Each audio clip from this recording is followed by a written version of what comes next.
Hello मेरे friends. आज आप लोगों को हम एक कक्षा 10 के अर्थशास्त्र को पढ़ाने वाला हूं, जो कि सोशल के एक पार्ट है। सोशल के सब्जेक्ट के एक बुक है, जो कि सोशल में हमारा पूरा 5 वो सब्जेक्ट दिया है, 5 वो बुक दिया हुआ है।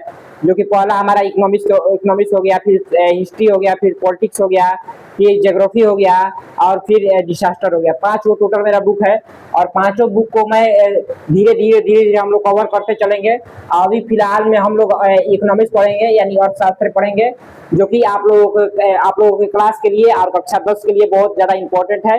और आप इस सब्जेक्ट को अगर पढ़ लेते हैं, पूरे अगर पढ़ लेते हैं, तो आपको ये पक्का है कि कम से कम इससे 20-25 यानी 20 प्लस ही नंबर से इससे पूछाएगा, कोई क्वेश्चन का क्वेश्चन ऑब्जेक्टिव सब्जेक्टिव लेकर। ठीक, इसलिए आप इस बुक को हम लोग बहुत शिद्दत से पढ़ेंगे और बहुत बढ़िया से पढ़ेंगे, ताकि हम लोगों को ये 20 प्लस जो नंबर जुड़ने वाला है वो हमसे छूटे नहीं। ठीक, तो हम लोग चलते हैं, आज चैप्टर 1 पढ़ने के स्टार्ट करेंगे, और फिर करते अपना पूरा बुक कवर कर देंगे। ठीक, तो आप रेगुलर इस क्लास में जुड़ते रहिए लोग, आप लोग, और देखते रहिए कि कितना बढ़िया से पढ़ाई होता है। आप लोगों को खाता में ये 20 नंबर पक्का है कि है ही। ठीक, तो देखिए पहला लिखा हुआ हम लोग बुक में अर्थव्यवस्था एवं इसके विकास का इतिहास। ठीक, हम लोग देखिए मेन हम लोग का पर्पस ये है कि हम लोग बुक इतना रफ्तार से खत्म करने के लिए कोशिश नहीं करेंगे, प्रयत्न नहीं करेंगे। हम लोग के ये मकसद रहेगा, ये पर्पस रहेगा कि हम लोग धीरे धीरे ही पढ़ेंगे, लेकिन हर वर्ड पर पूरे बढ़िया से और विस्तार से पकड़ बनाएंगे, ताकि हम लोग को हर एक वर्ड समझ में आए और कोनो तरह से दिक्कत प्रॉब्लम ना हो। ठीक, तो आप लोग इसमें हड़बड़ाइएगा मत कि इतना स्लो, इतना कुछ भी नहीं। ठीक, बस आप लोग सोचा कीजिए कि एक वर्ड अगर आप लोग बता दिए ना, तो पूरे एक पेज को कवर कर लेगा। ठीक, तो हर एक वर्ड पर बढ़िया से फोकस करिएगा। ठीक, आप देखिए अब बुक पर हम लोग चलते हैं। और अर्थव्यवस्था एवं इसके विकास का इतिहास। अर्थव्यवस्था, ठीक, अर्थव्यवस्था किसे कहते हैं? तो जो भी हमारे देश में इकोनॉमिक्स आता है, जो भी जीडीपी आता है, जो भी हमारे देश के आज बड़ा बड़ा उद्योग और हो रही है, तो सब भारतीय इनकम से होता है। जो हम लोग के द्वारा जो भी टैक्स के रूप में वसूली किया जाता है, जो सड़क पर वाहन दौड़ती है उससे कुछ टैक्स के रूप में वसूली किया जाता है, जो हम लोग को एनएसपी पर ही जो थी फसल बिकता है, जो भी, तो इस सब पर जो होता है, तो इसी सब को लेकर हम लोग आज जानकारी लेने वाले हैं और समझेंगे कि क्या क्या हमारा ये सब है। तो अर्थव्यवस्था मतलब सीधे आप लोग समझिएगा कि जो भी है इनकम से रिलेटेड है, पैसा से रिलेटेड है। और क्या है, एवं इसके विकास का इतिहास, और ये कैसे कैसे धीरे धीरे करते करते विकास किया, तो इसके इतिहास के बारे में जानेंगे, यानी हिस्ट्री के बारे में जानेंगे। ठीक, और देखिए कह रहा है भारतीय अर्थव्यवस्था का वर्तमान स्वरूप कोई एक दिन की संरचना नहीं है।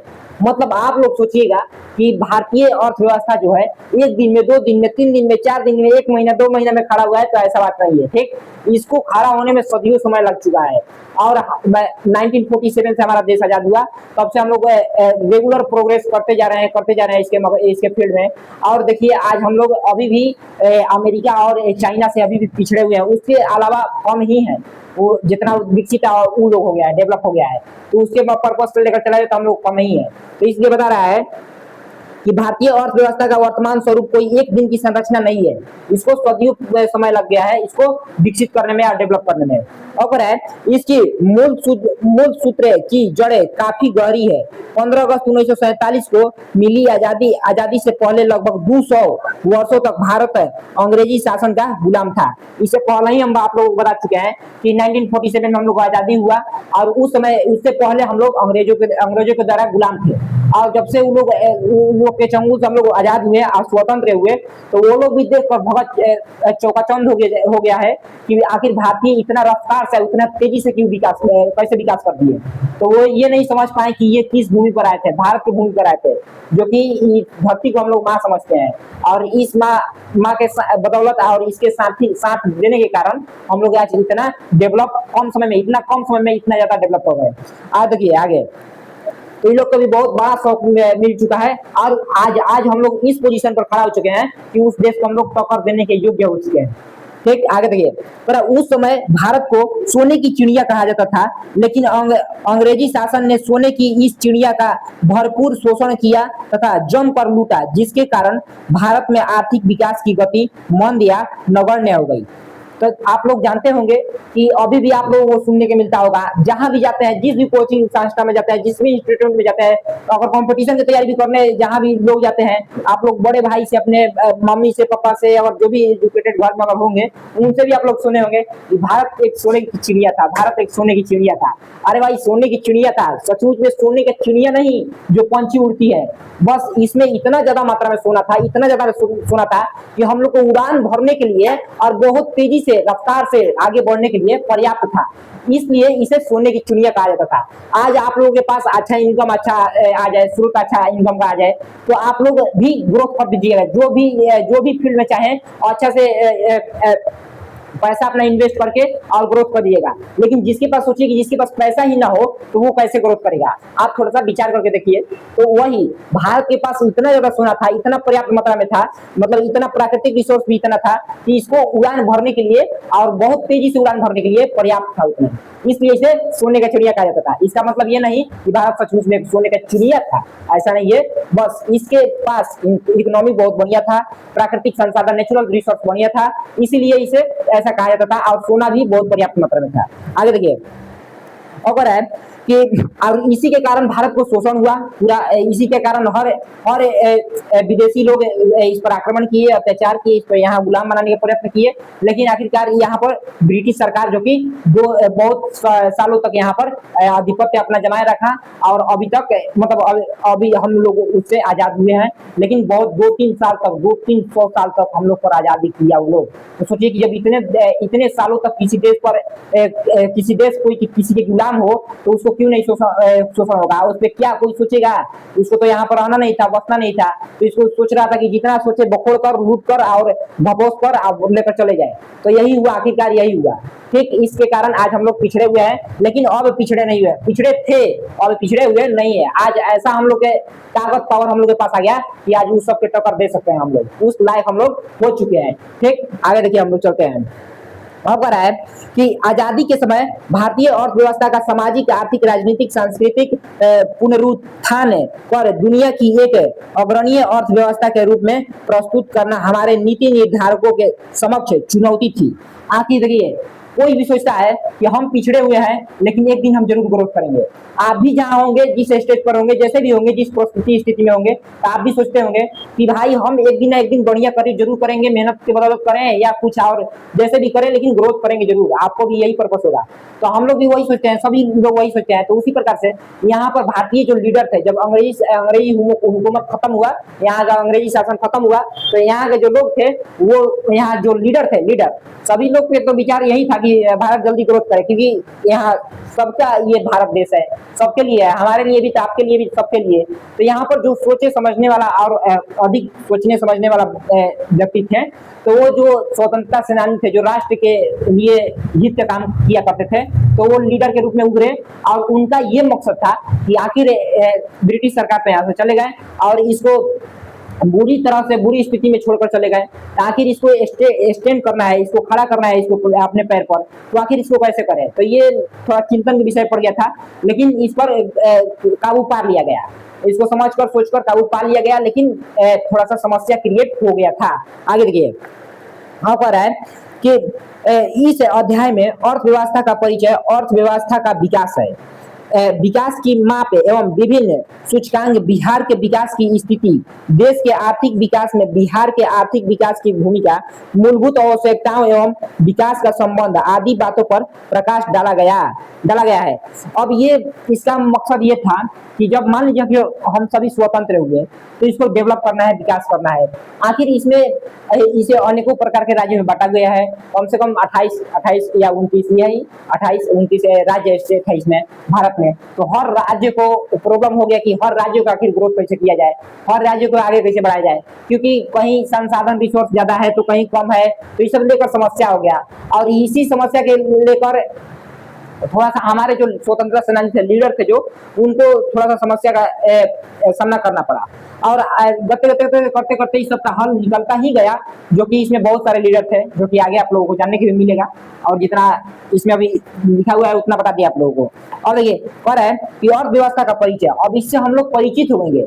उससे पहले हम लोग जान रहे थे कि अर्थव्यवस्था का मतलब क्या हुआ, अर्थव्यवस्था में मतलब कि कैसे कैसे प्रकार के लोग शामिल हुए और क्या क्या करते थे और कैसे क्या, और इसे भारत जो है इसको क्या नाम से जानते थे, यहाँ का क्या क्या रिसोर्स था, इसके बारे में हम लोग जाने।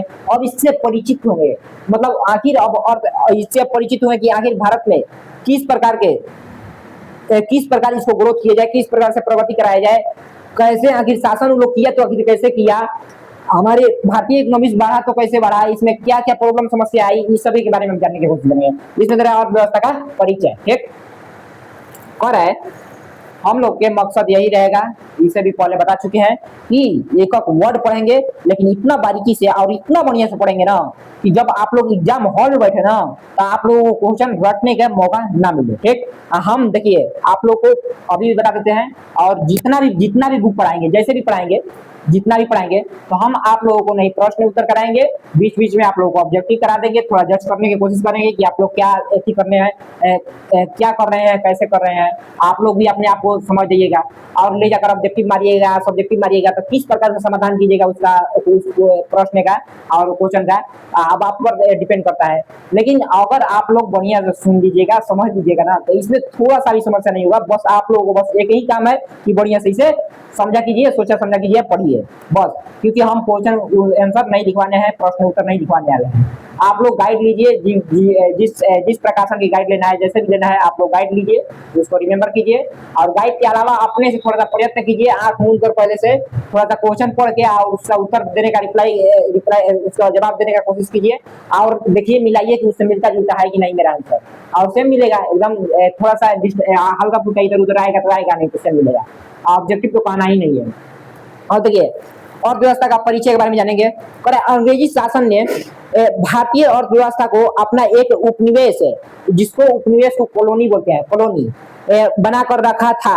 उन्होंने फूट डालो और शासन करो, डिवाइड एंड रूल, फूट डालो और शासन करो, डिवाइड एंड रूल, रूल की नीति अपनाकर भारत को अपना दास बनाकर रखा ठीक। इसमें कह रहा है ना कि अंग्रेजी शासन ने भारतीय अर्थव्यवस्था को अपना उपनिवेश बनाया, मतलब अपना गुलाम बनाकर रखा था।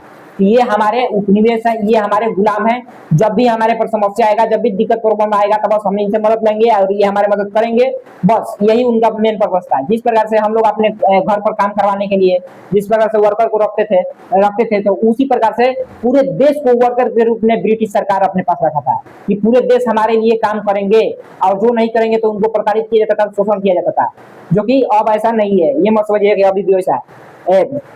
और देखिए अगर है कि और इनका भी कुछ नीति भी था, कुछ षड्यंत्र भी था, कुछ अलग अलग प्रकार के उनके पास प्रयत्न और कोशिश भी थे, जिसमें एक था फूट डालो और शासन करो, मतलब आपस में ये भारतीयों को लड़ा दो और अपना काम निकालो, ऐसा ही था इनका नीति ठीक। जिस प्रकार से अभी भी ये फूट डालो और शासन करो के नीति से अभी भी हम लोग फंसे हुए हैं, और अभी पूछिएगा कि हम लोग कैसे फंसे हुए हैं, तो आप लोग देखते होंगे कि जिस प्रकार से हम लोग अभी पॉलिटिक्स वाले जितने भी लीडर हैं, तो अभी भी हिंदू मुस्लिम किया करते हैं, जो कि आज के समय में गलत है बात, ऐसा करना उचित नहीं है, क्योंकि वो तो वही वाला बात हुआ जो ब्रिटिश सरकार रूल नियम लगाया करते थे, और अभी भी वो चल रहा है। लेकिन हम लोग अब नहीं चलने वाला है, अब ज्यादातर ये नहीं चलने वाला है, क्योंकि आप लोग देख ही रहे हैं कि हर जगह प्रोटेस्ट हो रहा है, हर प्रकार से अपने हक के लिए, क्योंकि हमें मान लीजिए हमें पेट नहीं भर रहा है, हमने अपने लिए भोजन नहीं जुट रहा है, और हमें इस प्रकार से धरना पर बैठना, प्रोटेस्ट करना, प्रोटेस्ट नहीं करेंगे, धरना नहीं देंगे, तो ये तो जाहिर सी बात है कि हिंदू मुस्लिम और ऐसे ही लड़ते रह जाएंगे, और हम लोग को कोई बेनिफिट होने वाला नहीं है।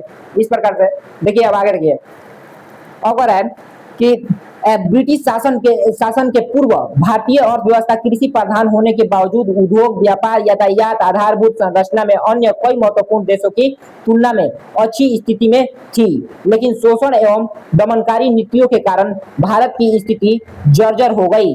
इसका कहने का मतलब है ब्रिटिश शासक के पूर्व मतलब ब्रिटिश शासक जब यहाँ पर नहीं थे, हम लोग स्वतंत्र थे, हम लोग अपना भारत देश में स्वतंत्र रूप से घूम रहे थे, चल रहे थे, हम लोग पर किसी का शासन नहीं था। उससे उस समय भी जब ब्रिटिश सरकार हम पर हुकूमत नहीं कर रही थी, उससे पहले भी हम लोग व्यापार व्यवसाय करने के लिए यातायात के साधन अनेकों प्रकार से परिपूर्ण थे। ऐसा नहीं है कि ये लोग आया तो हम लोग को एजुकेटेड नहीं किया और धर्मस्टे कर दिया है, अगर देखा जाए तो। नहीं तो इससे बेटर हम लोग जिंदगी जी रहे थे, और आगे भी अब से हम लोग अब अपने पर्पज से चलते हैं, अपने एथी से चलते हैं, तो बहुत ज्यादा ग्रोथ करते हैं। विश्व गुरु पहले भी थे और अभी भी रहते, लेकिन इन लोगों को आने के कारण और रूल नियम अलग अलग प्रकार के लगाने के कारण हम लोग के थोड़ा सा बुद्धि भ्रष्ट हुआ कि क्या, आप समझिए आप लोग। और देखिए इसमें कह रहा है कि गरीबी, अशिक्षा, अंधविश्वास, विषमता तथा शोषण का साम्राज्य था। मतलब यहाँ पर अधिक मात्रा में गरीबी, अशिक्षित, जब ब्रिटिश सरकार यहाँ पर स्थापित हुआ, आया, अपना वर्चस्व जमाया, तो उस समय गरीबी आ गई, अशिक्षित लोग हो गए, अंधविश्वास में जीने लगे, विषमता आ गई तथा शोषण का साम्राज्य खड़ा हो गया। ठीक, शोषण, केवल शोषण का साम्राज्य। जब भी कोई गलती चूक हुआ, बोल चूक हुआ, कर देने में हुआ, तो बस इनका शोषण, दमनकारी शोषण स्टार्ट हो जाता था, चालू हो जाता था। आगे देखिए कर है, अंग्रेजी शासन के लगभग 200 वर्षों में भारतीय अर्थव्यवस्था में कोई विकास नहीं हुई। अंग्रेजी शासन यहाँ 200 वर्षों तक राज्य किया। 100 वर्ष नहीं, 1 वर्ष नहीं, 2 वर्ष नहीं, 3 वर्ष नहीं, 4 वर्ष नहीं, 200 वर्ष। आप लोग सोचिए, 1 वर्ष मतलब एक शताब्दी का होता है, 100 वर्ष के 1 वर्ष का 100 वर्ष का होता है। तो सोचिए 200 वर्ष यहाँ पर ब्रिटिश सरकार शासन की, और सोचिए कि इससे थोड़ा सा भी भारतीय को बेनिफिट नहीं हुआ, नुकसान छोड़ थोड़ा सा भी बेनिफिट नहीं हुआ। जितना चाहिए, जितना यहाँ पर इनकम था, जितना रिसोर्स था, जितना गोल्ड रिजर्व था, उसके कंपेयर में थोड़ा सा भी नहीं हुआ। 1% भी ले लिया जाए ना तो नहीं हुआ। सोचिए आप कि कितना, अगर हम लोग के इन लोग के चंगुल में नहीं आते, नहीं फंसते, तो सोचिए कि आज हम लोग कहाँ रहते, कि अमेरिका और चाइना ये क्या विश्व गुरु थे, विश्व गुरु होते। और अभी भी प्रयत्न करेंगे कि हम हो ही जाएंगे, ऐसा नहीं है। बस थोड़ा सा माइंडसेट बदलने का जरूरत है, और थोड़ा सा वो सबके नीति से, विदेशी नीति से थोड़ा सा हट कर चलना है, और अपना दिमाग लगाना है, अपने ग्रोथ करने के लिए अपना स्टैंडर्ड खड़ा करना है। और इसके लिए चाइना देखिए कूद चढ़ा है, कूद पड़ा है, और देखिए आज कितना ग्रोथ कर गया, क्योंकि उसका अपना लैंग्वेज के महत्व देता है, अपना फैशन का महत्व देता है, अपना कल्चर का महत्व देता है, अपना साम्राज्य, मतलब जो भी है अपना, बस अपना अपना होना चाहिए। ये नहीं कि दूसरे को बस देखा है, सीखी है और उसका छाप उतारनी है अपने में। तो इससे तो यही बात है कि आप उसका नकल कर रहे हैं, एक ऑलरेडी वो कर रहा है, तो आपसे तो बेटर होगा, यही सी बात है, आप लोग समझ सकते हैं। तो इसी प्रकार से कहा कि 200 वर्षों तक ब्रिटिश सरकार यहाँ पर राज किया, शासन किया, हम लोग को थोड़ा सा भी बेनिफिट नहीं हुआ, थोड़ा सा भी लाभ नहीं हुआ। अब देखिए आगे, अगर खुद ऑब्जेक्टिव में आप लोगों से कि ब्रिटिश सरकार भारत में कितने वर्षों तक राज किए, तो आप लोग बता सकते हैं कि ब्रिटिश सरकार भारत में 200 वर्षों तक राज किए। 2 वर्ष नहीं, 200 वर्षों तक राज किए। आगे देखिए, अगर है आय की स्थिरता, कृषि पर जनसंख्या की बढ़ती हुई